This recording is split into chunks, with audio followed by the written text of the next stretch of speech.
Hello everyone, আসসালামু আলাইকুম। আশা করি সবাই ভালো আছেন। আমি ভালো নাই, কারণ মনটা খুবই খারাপ। ক্যাপশন দেখে বুঝতে পারছেন, আজ সকাল 5:30টার দিকে আমাদের আজিম ভাইয়া দুনিয়ার মায়া ত্যাগ করে চলে গেছেন। ইন্না লিল্লাহি ওয়া ইন্না ইলাইহি রাজিউন। হচ্ছে ফজর আজানের পরপরই ফাহিম ভাই এবং ফাহিম ভাইয়ের টিমমেটরা পৌঁছায় কান্ডা মোড়ে।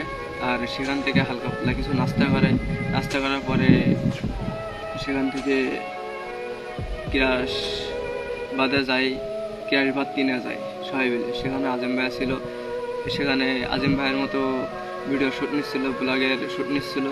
আর সেখান থেকে ফাহিম ভাই রওনা দেয় হোটেলের উদ্দেশ্যে। কারণ হোটেলের উদ্দেশ্যে আসার সে রওনা দেওয়ার পথে আজিম ভাইয়া সামনের গাড়িতে উঠছিল। তারপরে সামনের গাড়িতে উঠে আজিম ভাইয়া তার মতো ভিডিও নিচ্ছিল, নেওয়ার ফলে যে দাঁড়ায় ভিডিও ফুটেজ নিচ্ছিল। তারপরে যে রাস্তার সাইডে গেলে যে লোয়ার বাদ থেকে বাড়ে ধাক্কাকি আজিম ভাইয়া সে আঘাতহানি হয়।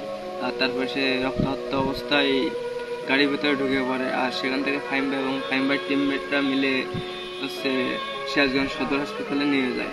কিন্তু নিয়ে যাওয়ার আগেই আজিম ভাই আমাদের দুনিয়ার মায়া ত্যাগ করে চলে গেছেন। আজিম ভাইয়ের এখান থেকে 2 মাস আগেও আজিম ভাইয়ের বাবা মারা গেছেন।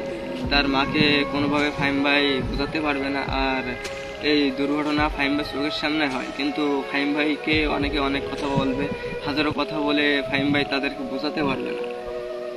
কিন্তু এই দুর্ঘটনা এইভাবে হবে কেউ বুঝতে পারি নাই। আর আমরাও বুঝতে পারছি না যে এভাবে দুর্ঘটনাটা হবে, কারণ একটা মজার ভিতরে থাকতে থাকতে যে কিভাবে দুর্ঘটনাটা হয়ে গেল। আর আজিম ভাই গাড়ি উল্টা দিকে থাকার কারণে তার মাথার পিছন সাইডে আর বুক বরাবর যে পিছন সাইডে আঘাত হয়, এই জন্য তাকে আর কোনোভাবেই কিছু করা যায় নাই। আর ফাহিম ভাই অনেক চেষ্টা করছিল তাকে বাঁচানোর জন্য, বাঁচাতে পারলো না। দুনিয়ার মায়া ত্যাগ করে সে চলে গেছেন। সবাই দোয়া করবেন আজিম ভাইয়ের জন্য। আর কেউ ফাহিম ভাইকে নিয়ে উল্টো পাল্টা বলবেন না, কারণ একটা দুর্ঘটনা হতেই পারে।